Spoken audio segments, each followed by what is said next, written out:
Siya yung sinasabi ko sa... Alam mo kapatid, Opo. without bias, Tapos- dapat ang gagawin mo, sa madaling salita, hepe, may pagdududa siya eh. Yes, sir. Tama ba? Yun, sir, talaga. Hindi, may pagdududa, di ba? Opo, sir. Opo. Bilang pulis, bilang investigador, anong gagawin mo? Hepe, sabi mo kung mali ako. Sa ngalan ng public service, i-photocopy ko ito lahat, Yes, sir. picturean ko motorsiklo niya, ipa-receive ko dito. Then, as police investigator, coordinate ako sa LTO, alamin ko lahat. Then, nakita ko may problema pala, sampahan ko siya ng kaso or mag-report ako sa LTO. Hindi ko siya naperwisyo. Tama, sir. Tama. Di ba? O. Ngayon,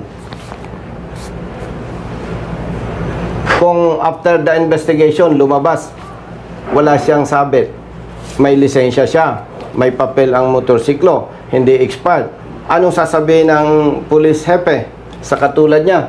Lisensya ka na, ha? Anong sasabihin? Shortcut na natin. Yes, sir. Shortcut na natin. Okay ang lisensya niya, okay ang papel ng motorsiklo. Naperwisyo siya ng 4 na araw. Hindi siya nakapaghanap buhay. Anong sasabihin natin sa kanya? Pasensya ka na, brother, ha? Is it tama?